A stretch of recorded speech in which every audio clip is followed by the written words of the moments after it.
Greetings, YouTubians, and welcome back to Wayne Sharp World, where it is time to take a look at a brand new Jack Wolf knife under $100, well under $100, that's dropping today. And this one, like most Jack Wolf knives, is pretty good, guys. And this one here has quite a pop to it, a lot of color here. Take a look at this. Clearly, we have abalone here on the handle material, and this is the Jack Wolf Knives Equal End. Now, before I go any further into this review, I do want to thank you guys for tuning in today. If you like what you see, do me a huge favor, hit that subscribe button, follow along, and I will continue to bring you the content. Now, let's take a look at some overall specs on this brand spanking new knife right here.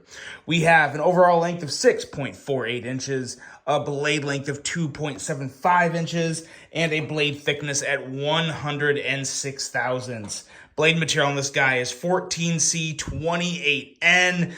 Love seeing that on knives under $100. One of these days I'm going to stop saying that, but I still love to see it on knives under $100, so I have to make that statement. We have a spear point style blade with a full flat grind, a handle length coming in at 3.73 inches. As I said, we got abalone here on this particular version, but there are 5 versions total, the other 4 being ebony wood, ivory micarta, red bone, and 80s camo carbon. So quite a spread of offerings to choose from. We have, of course, no locking mechanism. This is indeed a slip joint with some really, really good walk and talk. Weight coming in at 2.7 ounces. Prices. Here is the best part about this knife. This particular variant here is coming in at 75 bucks, which I thought was really good, especially with abalone. Abalone is one of those things that even though it may not be the most crazy expensive knife material in the world, it is still a more exotic material, and usually that'll bump the price up. But I thought 75 bucks for this was actually extremely fair. As a matter of fact, I would consider this a value given the quality, the walk and talk, everything else we're going to talk about here in this video. A lot of good things that, in my opinion, make this quite the value at 75 bucks. Now, the ebony wood, micarta, and bone options are only 70 bucks, and then the camo carbon version is 80 bucks. So you're always going to pay a little more for the camo carbon, but I thought all in all, I thought that was really good pricing. I saw someone make a comment that not bad, but it could still be a little less, but I guess you got to have that Jack Wolf Knives tax on it. I didn't understand that because, I mean, Jack Wolf Knives, we're not talking Benchmade here. We're not talking crazy, stupid prices. I mean, $75 for this, I think, is extremely fair, especially after you get this guy in hand. I think you'll see why I consider this a value at 75 bucks.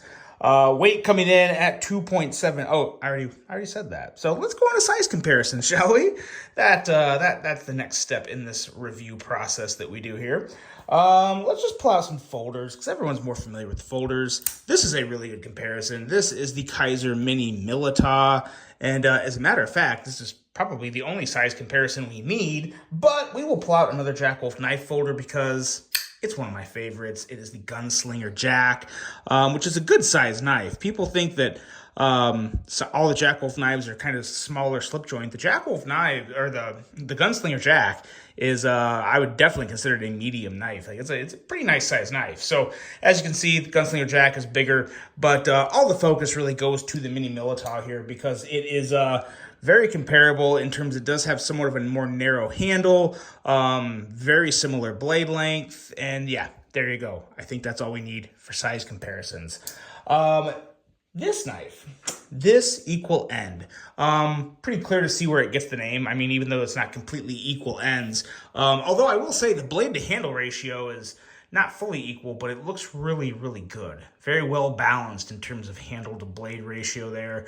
And in terms of ergos, of course, with a slip joint knife, you're going to have really good ergos because there's no clip to press into your palm. So this, to me, feels fantastic. I like this little area here. Kind of acts as like a finger choil area so you can get real close to the blade, and a nice stiff, and I mean stiff retention there. You're not going to be bending this blade forward, maybe just a very little if you have a really strong grip on it, but Very nice retention on that back lock. Well, not a back lock, on the slip joint portion. I don't know, the back portion of the blade, the retention area. Really good retention, nice and stiff, nice and snappy, or at least snappy for a slip joint, of course. But yeah, I have yet to come across any slip joint knife from any knife company that has walk and talk as good as this. I will say probably my favorite slip joint outside of Jack Wolf knives right now, just to give a little insight, is probably this, the trestle. Yeah, the trestle from Kaiser. This is an Oslo design, and I love this mainly just because of the aesthetics, the ergos, it's all really good. And the walk and talk is good.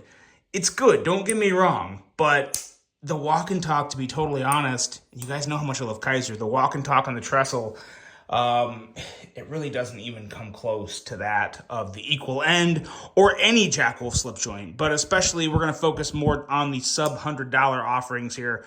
But yeah, the walk and talk is just better. The fit and finish, I would say, is equally as good because they have a little different fit and finish. This is going for more of an old school vibe as to where the trestle was going for more of a modern look. So can't really compare those, but yeah, excellent fit and finish, excellent walk and talk, beautiful blade, very thin and slicey down to that edge. We're looking at about 16 thousandths behind the edge down here, which is always great, especially when you have a blade thickness around 106 thousandths, 105 thousandths, little thinner blade stock, and then yeah, just a nice full flat grind. This is going to be a very nice slicey knife.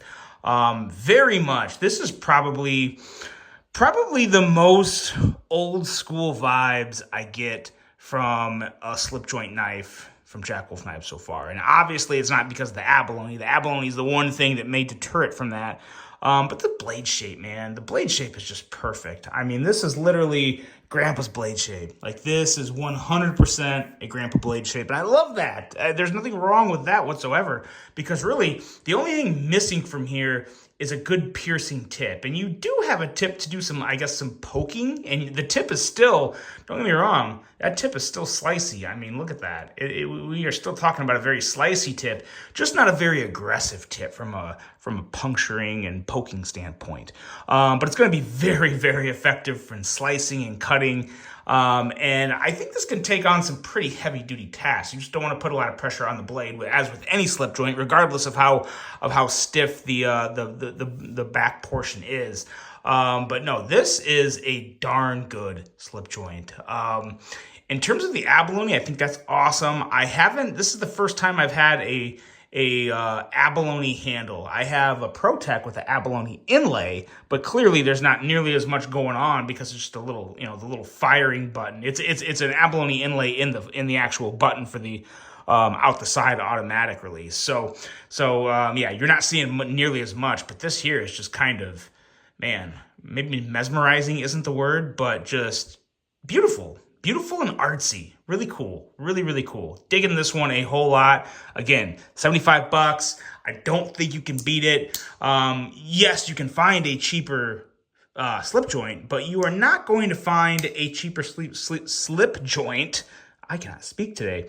Better than this at this price range. If there's one out there, tell me. But I'm telling you what, I'm sold on this. I am sold on the equal end, and really any Jack Wolf slip joint of this quality in that $70 to $80 range, for me, is the way to go. If there's a Jack Wolf tax on there, it's some pretty cheap tax. I mean, it's not much at all. I don't have a problem with that one bit. That is the Jack Wolf Knives equal end, available right now. Let me know what you guys think of this one. I really hope you enjoyed this video. Hope you have a great rest of your day. And until the next one, I'm out.